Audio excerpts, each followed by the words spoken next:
Hey everyone, and welcome to Cozying Up with a Clear Cut, where we get up close and personal with women that inspire us. Today we have the amazing Marissa Cox. She is a British journalist and content creator based in Paris, and her blog is Rue Rodier, the first street that you moved to in Paris, right? Exactly. Yeah, I lived there for a year. Amazing. And where in Paris is Rue Rodier? So it's in the ninth, just kind of a little bit south of Montmartre. And what's like the vibe there? It's quite, the area is quite kind of a bit more like family orientated. Mm-hmm. It actually has one of my favorite Thai restaurants on the street. One of the reasons I really liked it. But it was just, I don't know, I really like the alliteration of the double R. Mm-hmm. And it's kind of where my blogging journey and my kind of new life in Paris started, so it just made sense to call my blog after the first street. I love it. So tell us a little bit about how you got into journalism, content creation, what led you to move to Paris, and how that, inspires your work. So my background is in PR and journalism. I worked in publishing for a while. My last job was at Random House in London. And I was also editing a website, like an arts and culture website, part-time. So that kind of got me more into the digital sphere. And I always wanted to have my own kind of site or brand. And I moved to Paris for a relationship, and that was really kind of the catalyst for me starting my own thing. Mm-hmm. And I kind of left London, left my life, didn't have a huge amount of friends when I moved to Paris. Kind of wanted to start documenting my journey there, started teaching myself photography. So that's kind of how it started, and then as it progressed, I started bringing in my interests like fashion, interiors, beauty, and that's kind of where it is today. And I do interviews with women in their homes as well, kind of home tours. Yeah. That's so cool. So did you move to Paris knowing that this was going to be like your full-time job, or was this something as like an outlet or hobby to kind of, find yourself in your new place? Not at all. It totally started as like a passion project. Mm-hmm. I'd always been interested in photography. I already had the journalism, so I thought, okay, I'm going to teach myself photography. And then after about a year, I think I started my blog maybe 6 months after I moved there. And then I met kind of a community of, other like Instagrammers, self-taught photographers, bloggers. So I kind of was in the right place at the right time, meeting those kind of people. And I did a bit of journalism when I first arrived, did a bit of digital marketing, actually worked for a wine brand. Oh, cool. For a couple of years, part-time. I was doing strategy for the UK market for them. Mm-hmm. And running my blog alongside. And when I was doing that, I started getting a lot more work. And then about 3 years ago, I was like, okay, now or never, I'm going to see what happens, Mm-hmm. take a bit of a risk. I'd already taken a risk to move to Paris anyway. So Yeah. I thought, you know what, I'm just going to work for myself and see what happens. And so far, so good. And I think a lot of people out there that are doing blogs or side hustles as their passion projects, it's always, when is the right time to really commit full time to doing this? Like, is it going to be something that I can support myself on full time? Is this something that's like a smart move? Like, was there a moment where you knew that this was the time to take that risk and do it full time? I think quite honestly, it was because I was getting enough work in from my blog to be able to support myself pretty much full time. Mm-hmm. And I couldn't juggle the two things anymore. I was getting exhausted. That job had kind of served its purpose. Mm-hmm. It was a great experience, and I learned a lot about wine, which is very useful for Yes. living in Paris. Yes. I was really lucky. It was for the Bordeaux Wines Company. Oh, So nice. I literally, I did kind of a couple of trips down there and tasted like 70 wines in one day. So, and that was really great, because obviously there's such a big restaurant culture in Paris, and drinking wine. It's very much part of the culture. Mm-hmm. So you need to be able to go in a restaurant and order a good bottle of wine. Yes, and then you have respect, right? Exactly. So now I kind of, know what I like, and yeah, it just worked out really well. And I just thought, you know what, I'm gonna give it a go and see what happens. And yeah, That was the same. Got really lucky with it. That was the same thing with me and the clear cut. It had always been like my side hustle, something that I was doing but working full time. Yeah. But at a certain point, it's like either your full-time job is suffering or your side hustle is suffering. So you have to make that choice which one to, commit to, because you can't like share yourself with too many things. So. Oh, totally. No, it was just getting too much. Yeah. And obviously I was incredibly passionate about my own thing, and that was the direction that I wanted to go in. Yeah. And there's nothing better than committing, your full-time to something that you're passionate about. Exactly. So I know you blog about interiors and fashion and lifestyle. What are you most passionate about, or is it just everything in general? Like, what was your first love? Ooh, that's a really tricky one. I have to say, I've always been, I guess it kind of worries me sometimes that I haven't necessarily focused, but it's been actually advantageous for the work that I do, because I can actually, I can dabble a bit in interiors, I can do style, I can do beauty. And to be honest, I kind of feel if you're interested in aesthetics, like if you love fashion, you're probably going to have a beautiful home. Yeah. And you're going to be interested in beauty. So I say that I talk about lifestyle, and really like my byline is called the road to better living. Because when I moved to Paris, I felt that, I was starting this new journey, and then I started working for myself. So whenever I work with a brand, I keep that in my mind, and I'm like, how is working with them going to better my lifestyle and better my audience's lifestyle? And, as women, we like so many things, and that's kind of, of course, if we like fashion, we're going to be interested in beauty and skincare. So for me, I just haven't chosen. Yes. But another one of my big passions is art. That's where I get a lot of my inspiration from. So I can't really choose between those. That's fine. That's totally fine. What do you think is like the main difference between like Parisian style and aesthetics versus like American style? Quite different. And blogging, like in general, for fashion. I mean, in terms of style, Paris is much more pared back. It's changing a little bit more, because there are a few more like influencers and bloggers who they dress a lot more colourful, and they're interested in a lot more pattern. But traditionally, Parisian style is elegant, chic, pared back, quite minimal colours, a lot of like monochroming. So, and kind of similar to New York, but it still feels different. It's like there's like an effortless chic that's almost intimidating.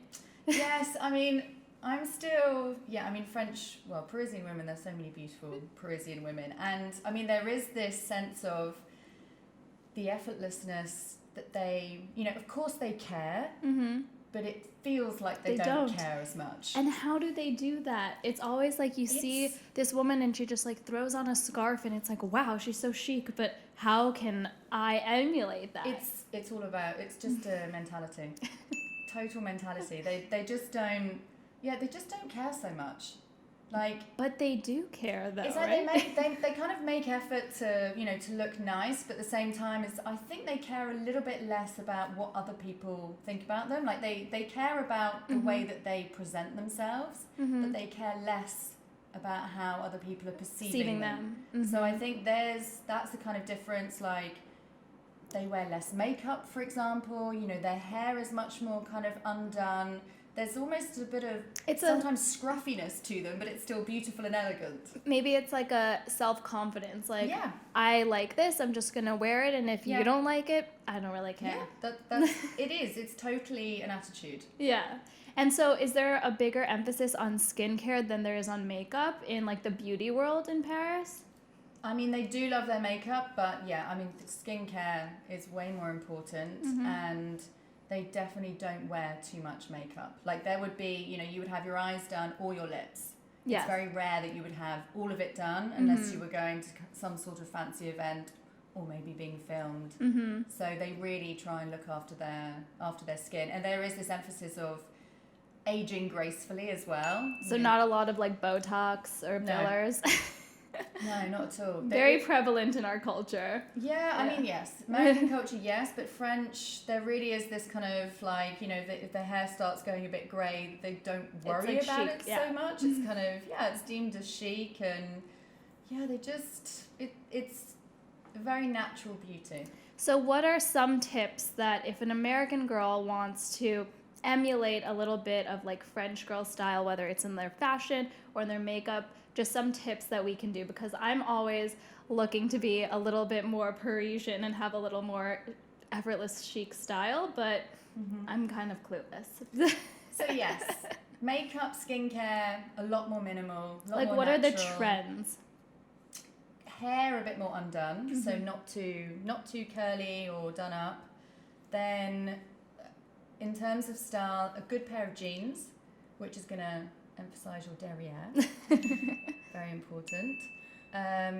Not many high heels, so kind of a very, I mean, you know, there is this kind of myth that, you know, Parisians kind of pound the pavements in stilettos, and they don't. You know, Paris is a walking city, so they need to be able to walk everywhere. So like a nice pair of flats or boots? Exactly. So either kind of like a low-heeled boot, or a nice pair of, I mean, I like Supergas. There's another brand called Veja, which is it's actually Brazilian, but it was started in Paris.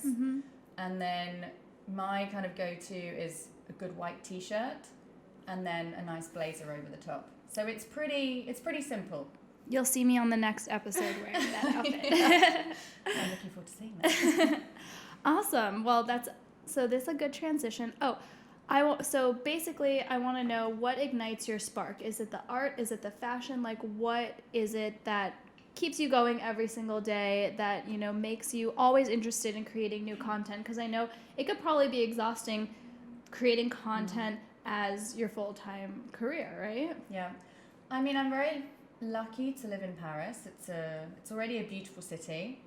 I'm also very lucky that I get to travel quite a lot. That's where I get a lot of my inspiration, going to different cities, different places, learning about different cultures.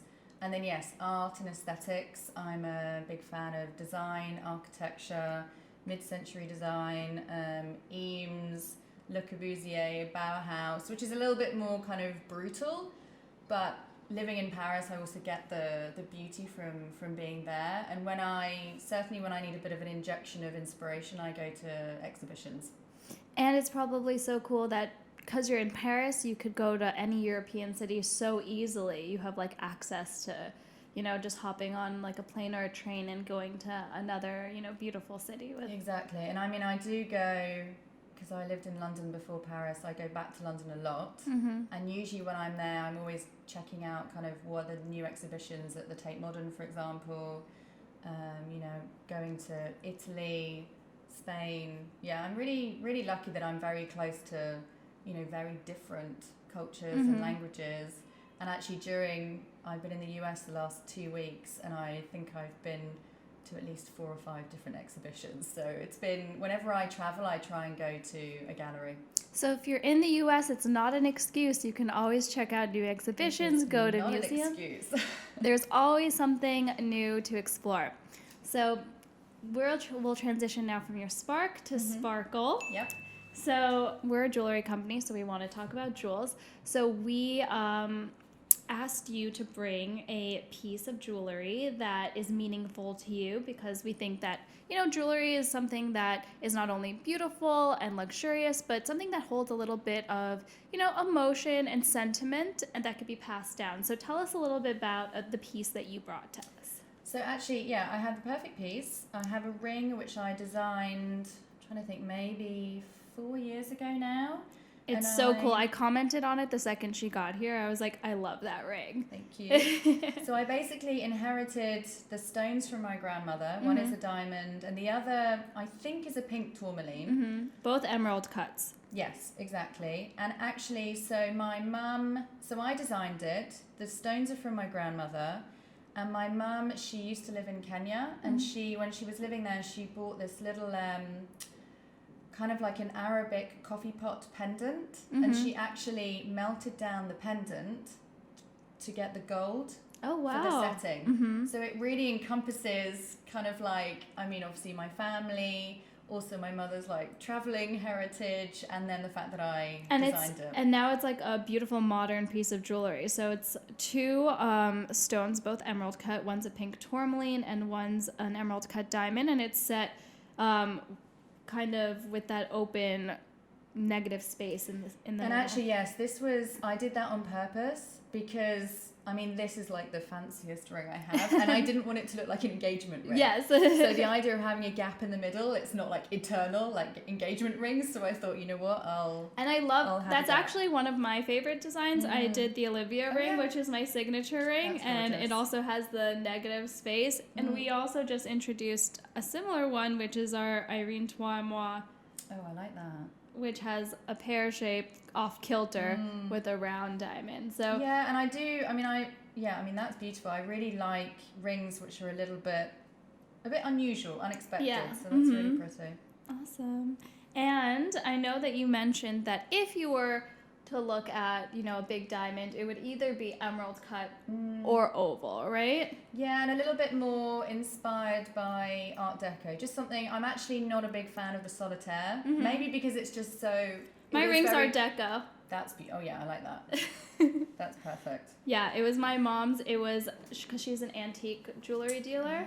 And I saw this ring when I was 8 years old, and it's an Art Deco ring. And I was like, can that be my engagement ring? And she was like, no, I'm not saving that for you. Oh. So when he proposed to me with it, I was so shocked because she had saved it for 20 years. Oh, I love that. That's such a lovely story. Yeah, and I kept this part original, but I changed the band because there was a lot going on, so I just wanted it to be a little simple. Yeah, no, that's beautiful. I have to say, yeah, the solitaire ring is, I think because a lot of people, traditionally, that's what they go for. And I don't really like to go for something too traditional. So, yeah, definitely something a bit different. So we have an emerald cut in a solitaire, Yeah. but in an oval with these two pear-shaped side stones. But basically, ovals and emeralds are both really, really popular settings because they're both really elongating. This is just a little bit more of a understated elegance, and the oval is kind of finger-flattering and has that sparkle.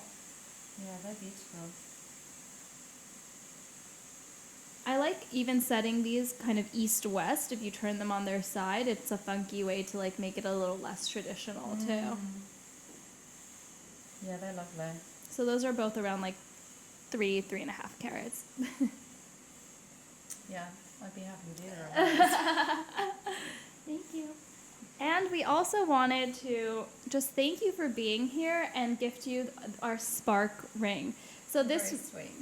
this ring represents, what ignites your spark, kind of just, a daily reminder of like what gets you going, your hustle, so you can look down and, feel like I'm going to keep going. I'm inspired to keep going like on your hardest days, and it kind of connects you to this, larger community of women that are here to support you and are inspired by, everything that you're doing. Oh, I love that. Thank you so much. You're welcome. Yeah, it's really pretty. Well, we're so happy to have you here all the way from Paris. We're so lucky. And this is Marissa Cox. You can follow her on Rue Rodier and ruerodier.com. Yes, that's the website. Perfect. See you guys next time, and please subscribe. And if you want to see the beautiful jewels, head to our YouTube channel, which is The Clear Cut.